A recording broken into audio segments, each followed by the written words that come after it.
I'm Frank Bitzer, Marsh McLennan Agency's National Director of ERISA Consulting. Now, employers need to be proactive and take steps right now to understand what these new provisions under Secure 2.0 are and how they may impact their individual plans.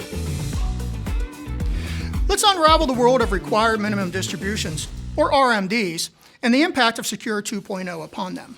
Now, RMDs are required annual distributions for certain older employees in their retirement plan.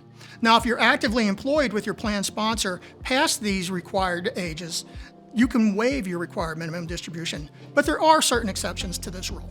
If you have an individual retirement account, or if you're the business owner of a plan sponsor and you own 5% or more of that business, then you're going to have to continue taking your RMD once you hit that required distribution age. There's no exception for these two accounts. Now, if you have a Roth account, those no longer have RMDs applying to them effective January 1st, 2024. Participants have to take their RMD in the year they attain RMD eligibility. Now, in the first year, you have to take it by December 31st, but you can push it out until April 1st of the following year. For years after that, your distribution must be taken by December 31st. Now, in that first year, if you push it beyond December 31st, you're going to have to take two distributions in the following year. The year in which you take your required minimum distribution is based on when you were born. Now, if you were born before July 1st, 1940, you have to take your required minimum distributions when you turned 70 and a half. Now, if you were born between December 31st, 1951 and January 1st, 1952, under Secure 1.0, your distribution age was when you became 72. Now, under Secure 2.0, if you were born between January 1st, 1952 and December 31st, 1959, your beginning age is age 72.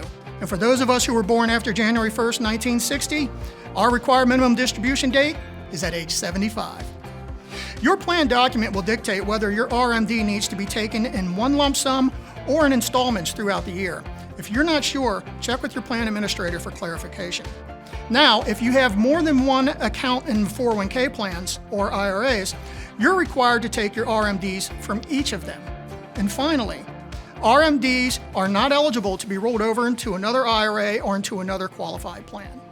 RMDs are calculated using the prior year-end account balance and the IRS life expectancy tables. Now, the plan administrator is going to identify the amount to be taken each year, but the participants are responsible ultimately for making sure that those distributions are taken in a timely manner. Secure 2.0 created a hiccup because of a difference between it and Secure 1.0. For people born in 1951, Secure 1.0 made your required minimum distribution age 72. But for people born in 1951, Secure 2.0 pushed that required date out to age 73. So now their new required beginning date is April 1st, 2025. So for folks born in 1951 who have already taken their RMD under Secure 1.0, the IRS has given you some relief. You have until September 30th, 2023 to roll over that distribution into an IRA or to return it to the 401k penalty-free. Unfortunately, the IRS hasn't given us any clarification as to whether or not plan sponsors are required to notify participants of this particular opportunity. Stay up to date on Secure 2.0 and other legislative updates at marshmma.com/ERISA-consulting. And thank you for taking the time today to learn more about Secure 2.0.